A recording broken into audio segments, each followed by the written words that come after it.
മിശിഹായിൽ പ്രിയമുള്ളവരെ, ഈശോയുടെ തിരുഹൃദയത്തിൻ്റെ തിരുനാൾ ദിനത്തിൻ്റെ എല്ലാ ആശംസകളും. കുത്തിത്തുറക്കപ്പെട്ട തിരുവിലാവിൽ നിന്നൊഴുകിയ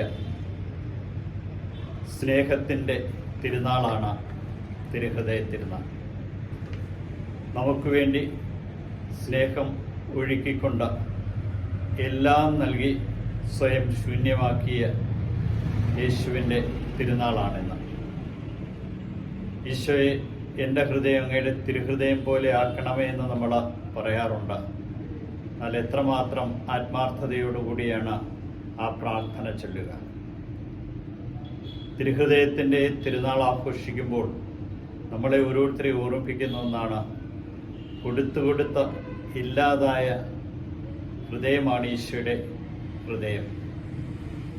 സ്നേഹത്തിനു വേണ്ടി കുത്തിത്തുറക്കപ്പെട്ടതും എരിഞ്ഞെരിഞ്ഞ് അഗ്നിനാളമായി മാറിയതും കുരിശിലൂടെ സ്വയം ഇല്ലാതാക്കിയതുമായ ഒരു സ്നേഹത്തിൻ്റെ തിരുനാൾ. ആത്മാർത്ഥതയോടുകൂടിയാണോ ഈശോയെ എൻ്റെ ഹൃദയം നിൻ്റെ ഹൃദയം പോലെ ആക്കണമേ എന്ന് പറയുക. കർത്താവ് ഒരു വാക്ക് നൽകുന്നുണ്ട്, ഉറപ്പ്. ഒരു പുതിയ ഹൃദയം ഞാൻ നിങ്ങൾക്ക് നൽകും, പുതിയ ചൈതന്യം നിങ്ങളെ ഞാൻ നിക്ഷേപിക്കും, ശിലാഹൃദയം എടുത്തു മാറ്റി മാംസളമായ ഹൃദയം നൽകുമെന്ന എസെക്കിയേൽ പ്രവാചകന്റെ പുസ്തകം 36-ാം അധ്യായത്തിൽ നമ്മെ പ്രത്യേകമായിട്ട് ഓർമ്മിപ്പിക്കുന്നുണ്ട്.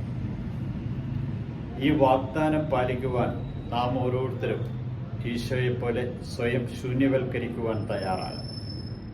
ശൂന്യവൽക്കരിക്കാതെ ലോകത്തെ മുഴുവനും കുത്തി നിറച്ചുകൊണ്ടുള്ള ഒരു ഹൃദയവുമായിട്ടാണ് നടക്കുന്നതെങ്കിൽ നമ്മുടെ നിക്ഷേപം മുഴുവനും ഭൗതിക വസ്തുക്കളിലും ഭൗതിക സുഖങ്ങളിലുമാണെങ്കിൽ യേശുവിൻ്റെ ഹൃദയം പോലെ ആക്കുവാനായിട്ട് സാധ്യമല്ല.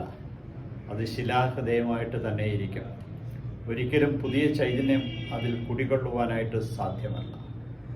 ഈ പുതിയ ചൈതന്യം കുടികൊള്ളുമ്പോൾ പത്രോസ് ശ്ലീഹ റോമാക്കാർക്ക് ലേഖനത്തിൽ പറയുന്നുണ്ട്, ആർക്കെന്നെ ക്രിസ്തുവിൻ്റെ സ്നേഹത്തിൽ നിന്ന് മാറ്റി നിർത്തുവാൻ കഴിയും? ആഴത്തിനോ ഉയരത്തിനോ വീതിക്കോ നീളത്തിനോ ക്രിസ്തുവിൻ്റെ സ്നേഹത്തെ അളക്കുവാൻ കഴിയുമോ? ഇല്ല.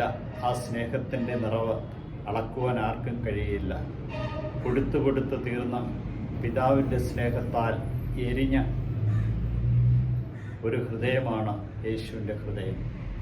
ഹൃദയത്തിൽ നിന്ന് ഹൃദയത്തുള്ളികൾ ഇറ്റിറ്റി വീഴുമ്പോൾ അത് നിനക്ക് വേണ്ടി മുറിവേറ്റതാണ്, നിന്നെ വിശുദ്ധീകരിക്കുന്ന രക്തത്തുള്ളികളാണ് എന്ന ബോധ്യം നമുക്കുണ്ടാകണമെന്ന് നമ്മെ ഓർമ്മിപ്പിക്കും.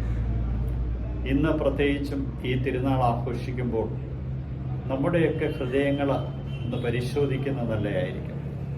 ഹൃദയങ്ങളെ പരിശോധിക്കുന്നവനെന്നാണ് കർത്താവിനെ കുറിച്ച് പറയുന്നത്.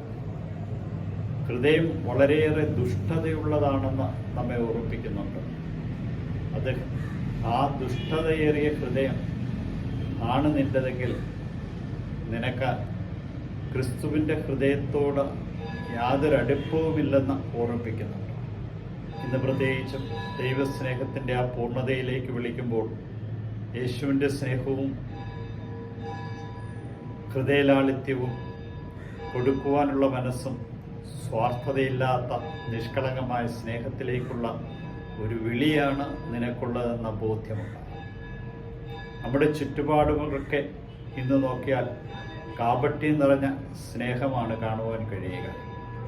കൊടുക്കുന്നു നിനക്ക് മാത്രം എൻ്റെ ഹൃദയം എന്നൊക്കെ പറയുമ്പോഴും എന്തുമാത്രം ആത്മാർത്ഥതയാണ് നിനക്കുള്ളതെന്ന് നീ ഒന്ന് വിലയിരുത്താം.